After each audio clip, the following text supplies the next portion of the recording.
अस्सलामु अलैकुम वरहमतुल्लाह। आज के लेक्चर में हम बात करेंगे इंडिफरेंस कर्व के बारे में। इंडिफरेंस कर्व का क्या मतलब होता है, इंडिफरेंस कर्व कैसे बनती है। सबसे पहले इंडिफरेंस कर्व को और किन नामों से जाना जाता है। इंडिफरेंस कर्व की जब हम बात करते हैं तो इंडिफरेंस कर्व को इक्वल यूटिलिटी कर्व भी कहा जाता है और इंडिफरेंस कर्व को आइसो यूटिलिटी कर्व भी कहा जाता है। यानी इंडिफरेंस कर्व के और दो नाम हैं, इनको इंडिफरेंस कर्व को इक्वल यूटिलिटी कर्व और फिर आइसो यूटिलिटी कर्व भी कहा जाता है। अब इंडिफरेंस कर्व का मतलब क्या होता है। इंडिफरेंस कर्व एक ऐसी कर्व को कहा जाता है जो कर्व उन तमाम different combinations of two goods को रिप्रेजेंट करती है जो एक कंज्यूमर के लिए same level of satisfaction yield करती है या प्रोवाइड करती है। यानी indifference curve represents all those combinations that yield same level of satisfaction to the consumer। हम यूं कह सकते हैं कि इंडिफरेंस, ठीक है ना, indifference curve represents all the different combinations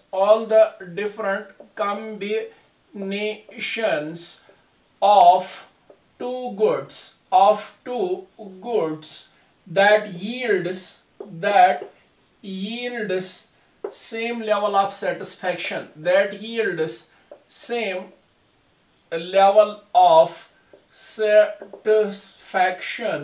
to the consumer, ठीक। यानी इंडिफरेंस कर्व एक ऐसी कर्व होती है जो रिप्रेजेंट करती है बहुत सारी डिफरेंट कॉम्बिनेशंस को और उन कॉम्बिनेशंस में टू गुड्स होते हैं और हर कॉम्बिनेशन एक कंज्यूमर के लिए सेम लेवल ऑफ सेटिस्फैक्शन मुहैया करती है या यील्ड करती है। इंडिफरेंस कर्व को समझने के लिए हम पहले इंडिफरेंस शेड्यूल के बारे में जान लेते हैं। यहां पर मैंने एक शेड्यूल बनाया है, इंडिफरेंस शेड्यूल, और यहां पर कॉम्बिनेशंस मैंने ली हैं, यहां पर गुड x और यहां पर गुड y, ठीक। ये जो कॉम्बिनेशन A है, क्योंकि मैंने पहले ही बता दिया कि हर कॉम्बिनेशन में कुछ यूनिट्स ऑफ गुड x के होंगे और कुछ यूनिट्स ऑफ गुड y के होंगे। अगर हम कॉम्बिनेशन A के बारे में बात करते हैं तो कॉम्बिनेशन A में यहां पर गुड x का एक यूनिट है और गुड y के 15 यूनिट्स है, ठीक।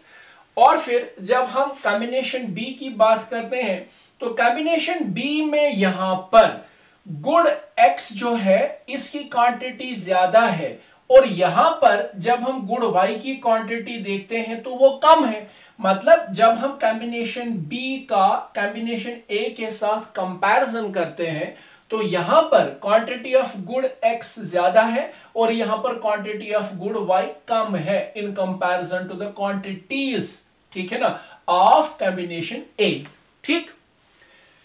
लेकिन जब हम कॉम्बिनेशन C की बात करते हैं तो फिर वही कहानी यहां पर है कि यहां पर गुड x की क्वांटिटी ज्यादा है और गुड y की क्वांटिटी कम है इससे पहले दो कॉम्बिनेशंस के कंपैरिजन में। लेकिन यहां पर यह चीज समझाई जा रही है कि हर एक कॉम्बिनेशन जो है that yield same level of satisfaction to the consumer. मसलन समझने के लिए, हालांकि indifference curve ordinal utility approach के तहत पढ़ा जाता है, लेकिन यहां पर कॉन्सेप्ट को समझाने के लिए मैं अगर कुछ न्यूमेरिकल वैल्यूज मैं यहां पर असाइन करूं ताकि आप लोग इसको बखूबी समझ पाओ। मसलन कॉम्बिनेशन A जो है जब कंज्यूमर इसको इस्तेमाल करता है, मानकर चलिए सपोज मैं कर रहा हूं कि इस कॉम्बिनेशन A से कंज्यूमर को यूटिलिटी कितनी मिलती है, 50 यूटिल्स इसको लेवल ऑफ सेटिस्फैक्शन मिल रही है जब कंज्यूमर कॉम्बिनेशन A को इस्तेमाल करता है, ठीक। लेकिन combination B, combination C, combination D और कॉम्बिनेशन E, ये सारी की सारी कॉम्बिनेशंस जो है, ठीक है ना, ये same level of satisfaction yield करेंगी कंज्यूमर के लिए। मतलब कॉम्बिनेशन बी जो है वो भी 50 यूटिलिटीज प्रोवाइड करेगी, कॉम्बिनेशन सी ये भी 50 यूटिलिटीज, कॉम्बिनेशन डी ये भी 50 यूटिलिटीज और कॉम्बिनेशन ई ये भी 50 utilities level of satisfaction provide करेगी कंज्यूमर को। तो कंज्यूमर यहां इन कॉम्बिनेशंस के बीच में इनडिफरेंट होता है, मतलब वो डिफरेंस नहीं कर पा रहा है कि किस कॉम्बिनेशन को वो चूज करे, किस कॉम्बिनेशन को वो सिलेक्ट करे, क्योंकि हर एक कॉम्बिनेशन से कंज्यूमर को सेम लेवल ऑफ सेटिस्फेक्शन मुहैया हो रही है। ठीक, तो therefore he is indifferent between these combinations, यानी वो डिफरेंस ही नहीं कर पा रहा है क्योंकि सारी कॉम्बिनेशंस उसको same level of satisfaction provide कर रही है।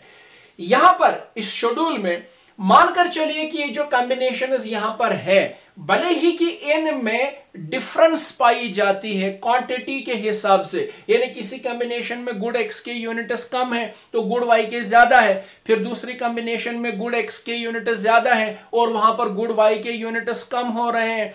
इन सभी यानी डिफरेंसेस के बावजूद हर कॉम्बिनेशन जो है that yield same level of satisfaction to the consumer. तो ये कहलाता है इंडिफरेंस शेड्यूल। इस इंडिफरेंस शेड्यूल को जब हम डायग्रामेटिक प्रेजेंटेशन में कन्वर्ट करते हैं या शो करते हैं, ठीक है ना, या ड्रा करते हैं, तो वहां से जो कर्व बनेगी उसी कर्व को इंडिफरेंस कर्व कहा जाता है। यानी हम यूं कहेंगे कि डायग्रामेटिक रिप्रेजेंटेशन, ठीक है ना, हम यूं लिख सकते हैं डायग्रामेटिक, ठीक है ना, डायग्रामेटिक डायग्रामेटिक रिप्रेजेंटेशन ऑफ, ठीक है ना, representation of indifference schedule, indifference schedule is called indifference curve,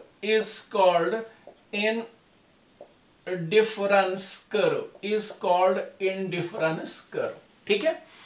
diagrammatic representation of indifference schedule is called indifference curve. अब इंडिफरेंस कर्व को हम ड्रा कैसे करेंगे, ठीक है ना, इसके लिए हम पहले एक्स एक्सिस ले लेंगे और फिर वाई एक्सिस ले लेंगे, ठीक है। ये ऑरिजिन है और एक्स एक्सिस पे हम गुड एक्स को मेजर कर रहे हैं और वाई एक्सिस पे हम गुड वाई को मेजर कर रहे हैं, ठीक। यानी units of good X are measured on X axis and units of good Y are measured on Y axis, ठीक। अब यहां पर जो पहली कॉम्बिनेशन है, पहली कॉम्बिनेशन में x का 1 यूनिट है और y के 15 यूनिट्स है, मतलब पहली कॉम्बिनेशन में 1x एंड 15y है, ठीक है। तो यहां पर x एक्सिस पे जब हम देखेंगे x का 1 यूनिट और फिर y एक्सिस पे जब हम देखेंगे तो यहां 15 यूनिट्स, तो ये 16 से नीचे है यहां पर थोड़ा बहुत, तो ये वाली कॉम्बिनेशन है जिसका नाम मैंने यहां पर a रखा है। तो A कॉम्बिनेशन में 1 यूनिट ऑफ x और 15 यूनिट्स ऑफ y है, ठीक है। और फिर इसी तरीके से जब हम दूसरी कॉम्बिनेशन को यहां पर ड्रॉ करेंगे तो दूसरी कॉम्बिनेशन में x के 2 यूनिट्स हैं और गुड y के 10 यूनिट्स हैं, मतलब यहां हम x एक्सिस पे 2 को ले रहे हैं और y एक्सिस पे हम कितने ले रहे हैं, 10 को ले रहे हैं। तो ये यहां पर 10 है, तो ये कॉम्बिनेशन B कहलाएगी और कॉम्बिनेशन B में 2 units of x and 10 units of y है, ठीक। इसी तरीके से कॉम्बिनेशन C को जब हम ड्रॉ करेंगे तो x एक्सिस पे x के 3 यूनिट्स हैं, ठीक है, और y एक्सिस पे जब हम देखेंगे तो कितने 6 यूनिट्स हैं, तो ये कॉम्बिनेशन C कहलाएगा। इसी तरीके से कॉम्बिनेशन D को भी ड्रॉ कर सकते हैं और कॉम्बिनेशन E को भी ड्रॉ कर सकते हैं, ठीक है ना।